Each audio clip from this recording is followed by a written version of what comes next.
저작권을 인정하려면 창작하기 위해서 엄청난 에너지와 노력과 열정을 쏟았다고 전제를 해요. 그 노력이 된 대가로서 권리를 보장해 주는 거거든요.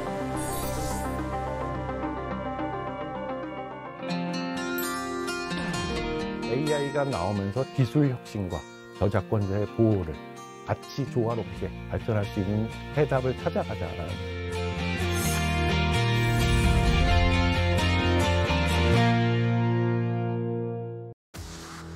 최근 사회 관계망을 중심으로 생성형 인공지능을 활용한 이미지 변환이 유행처럼 번지고 있습니다.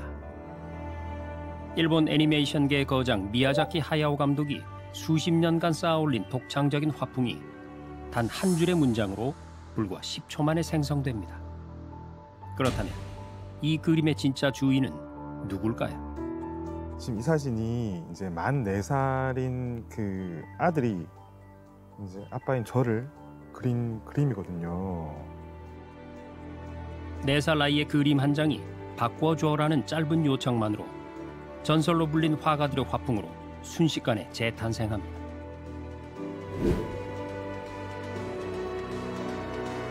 어린 아이의 그림이 진짜 이렇게 약간 전문가가 그린 듯한 이런 그림으로 나왔는데 이게 그러면 창작물이 되는 거예요? 복제물이 되는 거예요? 눈물이 난터 이 길을 걸어요. 그 사람 손길이 자꾸 생각이 난다. 붙잡지 못하고 가슴만. 누군가의 50년 예술 인생이 단 10초 만에 재생성되고 수십 시간, 수년의 노력 끝에 완성됐던 그림과 음악이 이제 단 몇 분이면 만들어집니다. 우리는 지금 창작의 정의를 다시 써야 하는 시대에 살고 있습니다. 누가 진짜 창작자인가? 어디까지가 영감이고 어디서부터가 도용인가? 이 모든 질문 앞에 우리 사회는 아직 명확한 답을 내놓지 못하고 있습니다. PD리포트 이슈본에서 생성형 인공지능이 불러온 창작의 혁명과 혼란, 그리고 앞으로 함께 만들어가야 할 새로운 규칙들에 대해 생각해보려 합니다.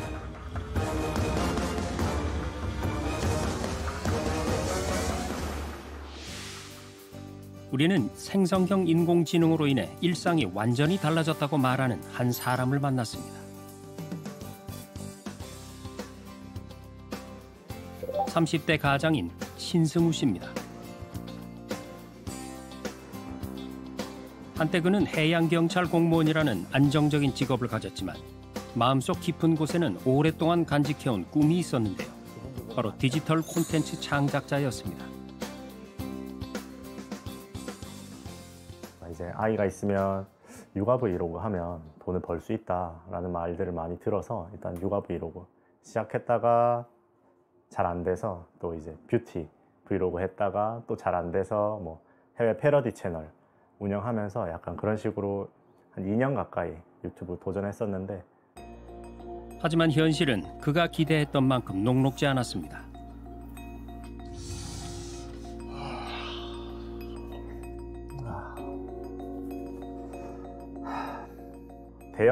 대형 채널들이 너무 많고 일단 초보자가 시작하기에는 어려운 시장이구나. 생각보다 경쟁자가 너무 많다 보니까 너무 어려웠어요. 수익은 하나도 발생하지 못해가지고 영원입니다. 네. 그렇게 실패를 거듭하던 그의 눈앞에 운명처럼 하나의 가능성이 나타났습니다. 바로 생성형 인공지능을 활용한 영상 제작이었습니다. 2년 동안 엄청 이제 사활을 걸어서 유튜브를 했는데 그 기간 중에 챗GPT가 나오게 되고 이제 챗GPT를 활용한 컨텐츠가 나오기 시작합니다. 그걸 보고 이제 충격을 먹죠, 제가. 아, 내가 이렇게 힘들게 지금 2년 가까이 했는데 AI로 이렇게 쉽게 컨텐츠 만들어서 조회수를 높이 하네, 이렇게 해서 바로 도전을 했죠. 그 순간부터 승우 씨의 온라인 채널은 전혀 다른 길을 걷기 시작합니다. 그는 생성형 인공지능을 이용해 짧은 형식의 영상, 이른바 숏폼 콘텐츠를 만들기 시작했는데요. 처음엔 단순한 이미지 변환에 불과했지만 점차 그의 영상에는 승우 씨만의 색깔과 개성이 담기기 시작했습니다. 일단 제일 처음 터졌던 거는 2주 만에 터졌었는데, 연필과 지우개의 싸움이라고 약간 유치한 내용인데 챗GPT한테 이제 스토리를 좀 구성해달라 해서 그 스토리에 맞게 또 이미지도 만들어 달라 해서 이미지를 짜집게 해서 이제 올린 영상이었는데 그게 좀 잘 됐습니다.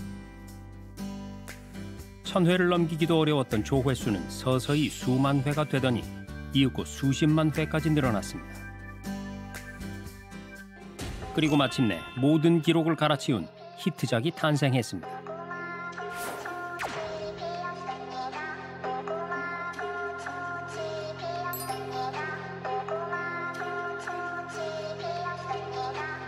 오징어 게임 뭔가 하면 될 것 같은데 뭐가 좋을까 얘기하다가 그렇게 한 3일을 얘기했는데 와이프가 영희를 해봐라, 국가별 영희를 한번 해봐라 해서 탄생하게 됐는데, 이 영상은 순식간에 조회수 100만 회를 돌파했고 현재까지 약 166만 회를 기록하고 있습니다. 일단 영희 캐릭터를 한번 보여줬죠. 보여주고 이 캐릭터를 이제 국가별로 표현해보고 싶으니까 네가 조금 복장이라든지 그 외형을 조금 신경 써서 이제 프롬프트를 알려달라 해서 이제 뽑게 됐습니다. 국가도 지정한 거예요? 아니면 국가는 또 알아서 해준 거예요? 네, 국가도 알아서 해주는 거죠. 네, 국가별로 해달라고 하면 국가를 알아서 선정해서 해줍니다. 승우 씨가 인공지능으로 뚝딱 만들어낸 영상들에 예상보다 훨씬 많은 사람들이 뜨거운 호응을 보였는데요.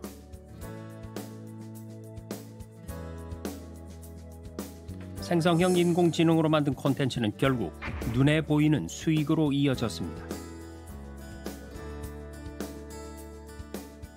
조회수 수익으로 따지자면 제가 원래 하루에 하나씩 올리는 채널인데 최근에는 좀 바빠져서 2달 동안 한 3개, 4개밖에 못 올렸어요. 그럼에도 불구하고 한 200만 원 정도는 나오고 있습니다. 그러면 어떻게 좀 만족스러우신 정도가 되나요? 네. 아무래도 조회수 수익 말고도 이제 부가 수익이 또 따로 많이 있기 때문에 만족하고 있습니다. 그래서 우리는 승우 씨에게 영상 제작 과정을 직접 보여달라고 요청해 봤습니다. 국가별 전통 스타일과 현대 교복 스타일을 퓨전시켜서 아름답게 표현해주고 이미지는 9:16 비율,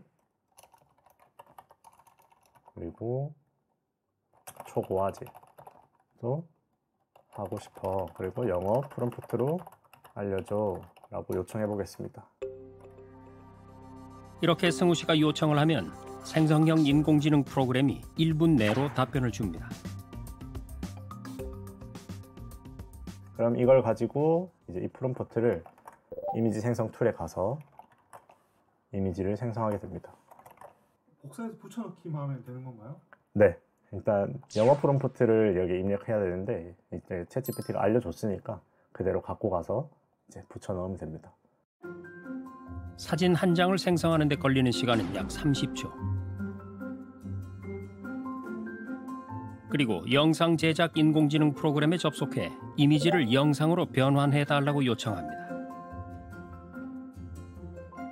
자, 이렇게 이제 요청을 하게 되면 또 4분 뒤에 영상이 만들어지게 됩니다.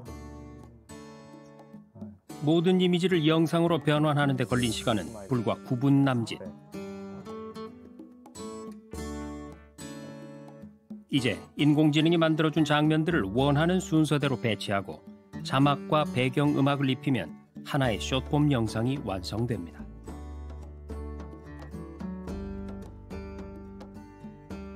국가별 시리즈 같은 경우에는 제가 타임 리미트를 잡고 있는데 보통 2시간 잡고 있고 보통 1시간에서 1시간 반 안에 끝나는 편입니다.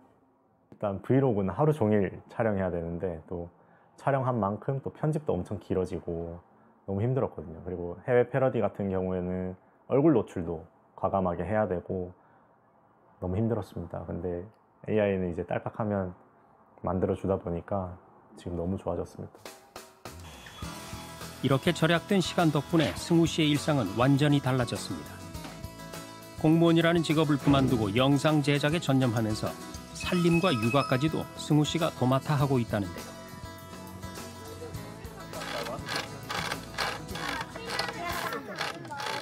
가족들이랑 함께 할 수 있는 시간이 너무 많아서 좋고 아이랑도 친해질 수 있다 보니까 너무 좋습니다. 그 부분도 너무 좋고 수익적인 면에서도 물론 너무 좋고 그리고 작업 환경도 업무하는 업무 환경도 너무 좋기 때문에 전과 비교할 바가 안 되는 것 같습니다.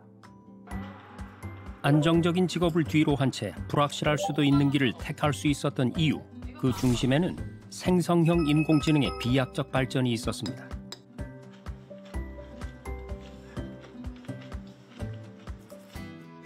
최근에는 기업들로부터 광고 제작 제안도 들어오고 있다는데요. 그래픽 전문가들이나 만들 법한 높은 퀄리티의 영상들도 승우 씨는 생성형 인공지능 프로그램으로 간단히 제작해냅니다.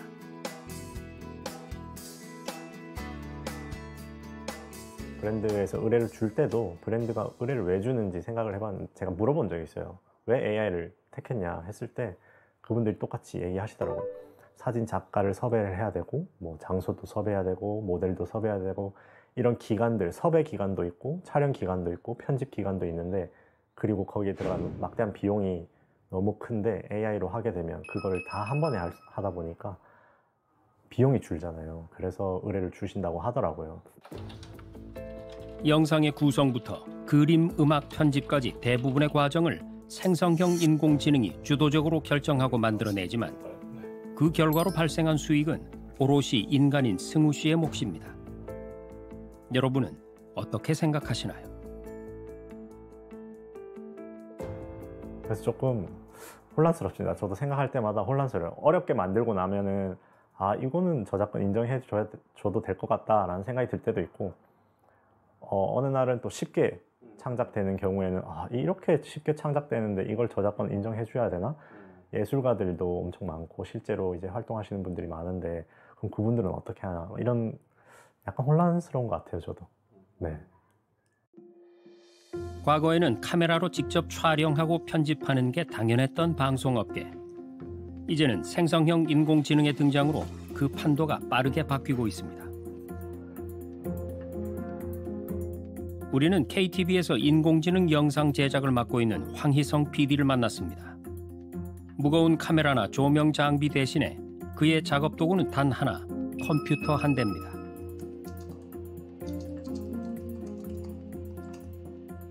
실질적으로 산불이 났었을 때 저희 카메라 감독님들이 그 현장에 들어가서 실제적으로 촬영하는 부분은 상당히 위험 부담이 있고 그런 부분이 있으니까 오히려 이제 이때 일어났을 수 있었던 그런 상황들을 가정하에 이제 그 AI 영상으로 구현을 해보고 또 현재 저희 뭐 싱크홀 이런 부분이 되게 많이 부각이 되고 있는데 뭐 그런 지하적인 그 아래 상황에서 대해서 제가 실질적으로 카메라를 들어가고 들고 들어가는 부분에 대해서 충분히 위험 부담이 있기 때문에 그 상황이 이럴 것이라는 가정하에서 이제 시뮬레이션을 구현해보고 AI 영상으로 제작을 해서 뭐 재현을 해본다거나 그런 부분도 충분히 활용할 수 있습니다. 텍스트 기반 생성형 인공지능으로 영문 지시문을 만든 뒤에 영상 생성 프로그램에 입력하면 채 10분도 되지 않아서 긴박한 산불 진화 현장이 영상으로 생생하게 재현됩니다. 최근에 한 2, 3개월부터 이제 지속적으로 제작을 해오고 있는 부분이 있는데 저희가 직접적으로 이제 그 모로코의 그 철도가 아직 있지도 않은 상황인데 그거를 이제 뭐 직접 달리는 영상을 촬영하기가 힘든 부분이 있으니까 이제 그 부분은 이제 모로코 시내 아니면 사막 부분에서 우리가 만들었을 것 같은 이제 그런 차량들을 시뮬레이션해서 달리는 영상 이런 것도 제작을 했었고 그리고 솔직히 뭐 키오스크 사용 부분에 있어서도 저희가 뭐 장애인분들을 앞두고 이제 실질적으로 촬영을 진행하기에 조금 애로사항들이 있으니까 이런 정도의 어려움들이 나올 것이라는 부분을 상상해서 이제 AI 영상으로 제작한 부분도 있었고 AI는 이 많은 인력들이 해낼 수 있는 걸 이 한 사람의 인력과 그럼 몇 개의 프로그램으로 만들어낼 수 있으니까 비교를 해보면은 뭐 금액적인 부분을 떠나서라도 효율적인 차원에서도 엄청나게 비용적인 부분에서도 되게 많은 절약이 될 수 있다라고 보여질 수 있을 거라고 생각됩니다. 2022년 11월 생성형 인공지능 대화 모델 서비스의 등장으로 인공지능은 전 세계인의 일상 속으로 급속히 파고들었습니다.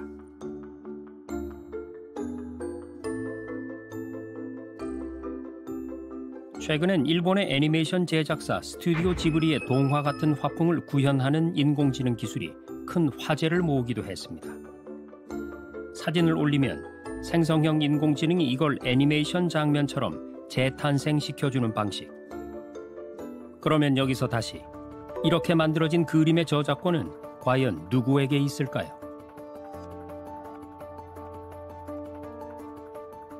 사실 이제 지브리 스타일이 나오려면 지브리 작품을 AI가 학습을 해야 되죠. AI의 일반적인 학습 데이터에 대한 보통 공정 사용 측면에서 그냥 허용을 할지, 아니면 장기적으로 인간의 저작물을 보호하기 위해서 뭔가 철퇴를 가야 될지, 아직은 이제 그런 고민들이 있는 것 같아요. 근데 실질적으로는 지금까지 공정 사용을 허용해 왔기 때문에, 그리고 지브리 스타일 같은 경우는 거의 한 8억, 9억 장의 이미지가 생성이 됐거든요. 이게 이제 저작권 문제를 따지기 시작하면 실질적으로 법적으로 다룰 수 있는 분량을 넘어서죠. 네, 그래서 이제 사실적으로 저작권 침해에도 불구하고 그냥 넘어갈 수밖에 없는 상황이 벌어지지 않았나 하는 생각이 듭니다. 당사자인 미야자키 하야오 감독은 생성형 인공지능이 만든 영상을 보고 생명에 대한 모독이라며 강한 불쾌감을 드러냈습니다.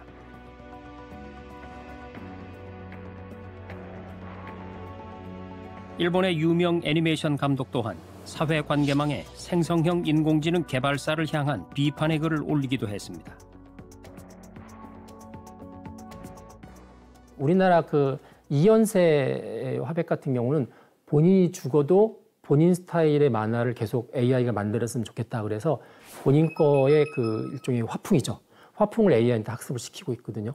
그러니까 이제 미야자키 하야오 감독하고 정반대 어프로치죠. 한쪽은 AI를 적대시하지만 한쪽은 적극적으로 활용을 해서 내가 죽은 다음에도 과거에 내가 살아있을 때 만들었던 만화만 계속 보는 게 아니고 이제 스토리를 뭐 AI가 만들든지 사람이 만들면 그 그림을 이제 이연세 화풍으로 쫙 바꿔주는 거를 해주겠다 하는 거기 때문에 오히려 더 적극적으로 법적인 보호를 받으면서 AI를 활용하는 부분도 나올 수 있기 때문에 여러 가지 다양한 방법으로 이제 논의를 해봐야 될 것 같습니다. 그렇다면 누군가의 화풍이나 스타일을 모방하지 않고 만든 인공지능 활용 생성물은 진정한 창작물이라고 할 수 있을까요? 이 그림은 지난 2022년 미국 콜로라도 주립 박람회 미술대회에서 디지털 아트 부문 1위에 오른 작품인데요. 놀랍게도 생성형 인공지능이 그린 겁니다. 과연 이 그림의 저작권은 누구의 것일까요? 어떤 사람한테 저작권을 인정하려면 그거를 창작해야 되고요. 고유의 이제 창작력이 들어가야 되고 창작하기 위해서 엄청난 에너지와 노력과 열정을 쏟았다고 전제를 해요. 굉장한 사람의 노력이 들어갔다고 하고 그 노력에 대한 대가로서 권리를 보장해 주는 거거든요. AI를 통해서 나와 있는 그 엄청난 그림이나 동영상이 이 사람이 얼마만큼 노력을 했느냐 앉아서 뚜닥뚜닥 이제 말로 표현하면 뭐 한 1, 2분 넣고 서너 번 고치고 해서 이렇게 나왔던 건데 이게 보통 그림 그리는 사람이나 영상 찍는 사람의 노력에 비하면 노력이 너무 적다는 거죠. 그런 면에서는 창작이 이루어지기 위한 그 과정에 있어서 통상적인 인간들이 하는 노력만큼 들지 않았다. 이제 그래서 보통 인정 안 합니다. 실제로 지난 2022년 한국음악저작권협회는 가수 홍진영의 노래 사랑의 24시간 등 6곡을 만든 작곡가 이봄이 인공지능으로 드러나면서 이들 노래에 대한 저작권료 지급을 중단한 사례가 있습니다. 이 사건을 계기로 협회는 저작권 관리 과정에서 인공지능 사용 여부를 확인하는 절차를 새롭게 도입했습니다.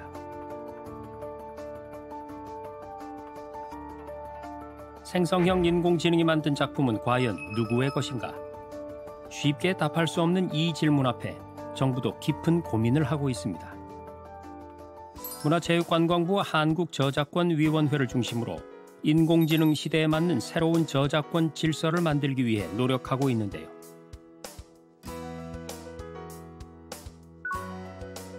(2023년 12월) 문체부와 한국저작권위원회는 생성형 인공지능 저작권 안내서를 공식 발표합니다. AI가 나오면서 저작권 관련한 충돌, 문제들이 많이 제기가 됐는데요. 이런 부분에 대해서 어떠한 문제가 발생 가능하고 이거에 대해서 어떻게 생각을 해야 되는지 접근 방법에 대해서 검토한 것이 안내서라고 보시면 될 것 같습니다. 기술 혁신과 저작권자의 보호를 같이 조화롭게 발전할 수 있는 해답을 찾아가자라는 뜻에서 만들어졌다고 보시면 될 것 같습니다. 안내서에 있는 그 AI 산출물의 개념 자체는 그 인간의 창작성이 부과되지 않은 AI의 이용자들이 프롬프트를 통해서 당연히 도출되는 그런 결과물을 AI 산출물로 정의하고 있는데요. 이 경우는 인간의 창작성이 부과되지 않은 결과물이기 때문에 사상이나 감정이 표현되지 않는 것은 저작권법상의 저작물로 인정되지 않고 있기 때문에 그렇게 저희가 저작물성을 인정하기 어려운 것으로 말씀을 드렸습니다.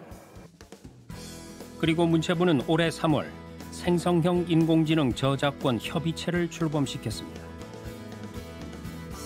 지금 관계부처와 권리자 단체 그리고 AI 사업자, 학계, 법조계 등과 함께 저희가 AI 저작권 협의체를 제도 개선 협의체를 운영을 하고 있습니다. 인공지능 저작권 문제는 비단 우리만의 고민이 아닙니다. 세계 지식재산기구는 현재 인공지능 저작권 문제를 둘러싼 각국의 의견을 수렴하고 국제적 규범을 만들기 위한 논의를 주도하고 있는데요. 우리 정부도 이 논의에 적극적으로 참여하는 한편 정책의 방향을 잡기 위해 국제적 흐름을 주시하고 있습니다. 지금 우리나라는 그 저작권 산출물과 관련해서 발생하는 이슈에 대해서 발제를 했습니다. 지금 다양한 이슈가 있겠지만 이 여러 이슈를 관통하는 하나의 큰 주제는 인간의 창작성이라는 주제입니다. 이 점을 강조했고 AI 기술의 출현으로 인해서 그 문화 콘텐츠 산업의 여러 가지 위기를 극복하기 위해서 정부의 적절한 지원이 필요하다는 내용이었습니다. 이런 내용은 많은 국가들한테 좀 반영을 줬고요. 참석자들이 이메일로 이 부분이 각 국가들한테 정책적으로 큰 영감을 주었다면서 감사 인사를 전하기도 했습니다. 네. 생성형 인공지능의 올바른 생태계를 위해 각계각층의 자정 노력도 이어지고 있는데요. 지금 이곳에선 방송 제작진을 대상으로 인공지능 관련 교육이 한창입니다. AI로 뭔가를 만들었을 때 이걸 표시하도록 해야 되지 않는가, 이게 이론입니다. 산출물을 표시를 기술적으로 하게 할 것인가, 할 수 있는 방안, 그 다음에 법적으로 이걸 강제할 것인가, 이 논의가 작년에 한참이었고요. 그 방송 쪽도 저작권 이슈들이 점점점 많이 늘어나는 것 같습니다. 특히 AI하고 관련해서 생각해 보시면은 제작을 할 때도 이제 AI 활용하는 부분들이 있을 것이고요. 또 나아가서는 아마 결과물들을 AI 사업자들이 가져다가 학습을 시키는 경우도 있을 것이고, 이제 이런 부분들에 대해서 서로 많은 이해를 가지고 대응할 수 있게 하기 위해서 교육을 준비를 했고요. 이런 교육을 통해서 방송 제작자들은 올바른 인공지능 콘텐츠 활용 방안을 배우고 실제 제작 현장에도 적용하게 될 겁니다. 어쨌든 생성 AI로 나온 결과물에 이거는 이제 생성 AI로 나온 결과라는 걸 꼭 고지를 해야 된다는 걸 이번 교육을 통해서 들었고, 그러니까 참 많은 산업의 변화가 생길 것 같다라는 그런 생각이 드네요. 네. 현재 정부와 예술계, 방송계뿐 아니라 각계각층의 관련 분야에서 인공지능 시대에 맞는 새로운 규범을 찾기 위해 노력하고 있는데, 올바른 인공지능 활용의 방향성은 과연 무엇일까요?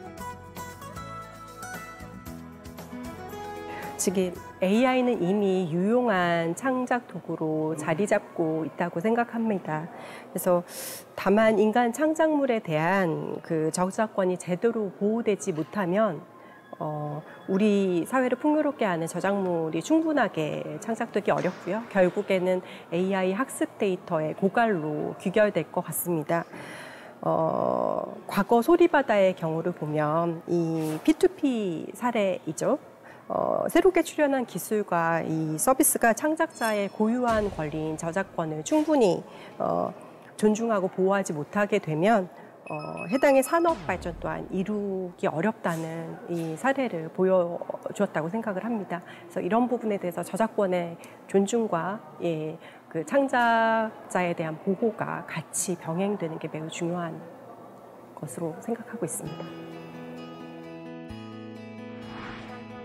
인공지능이 만든 그림, 음악, 영상까지 이제 우리는 일상 곳곳에서 인공지능 창작물을 접하고 있습니다.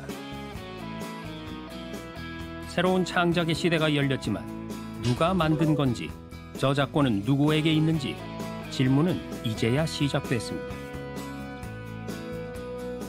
지금 무엇보다 중요한 건 인식입니다. 인공지능 창작물임을 투명하게 밝히고 타인의 창작을 존중하는 윤리의식이 필수적입니다. 기술은 언제나 혼란과 함께 시작되지만 결국 우리 삶을 더 풍요롭게 만들어 왔습니다. 인공지능 기술도 마찬가지일 텐데요. 우리의 시선이 놓치지 말아야 할 존재는 창작의 전면에 있는 인공지능을 넘어서 그 뒤에 있는 사람일 겁니다.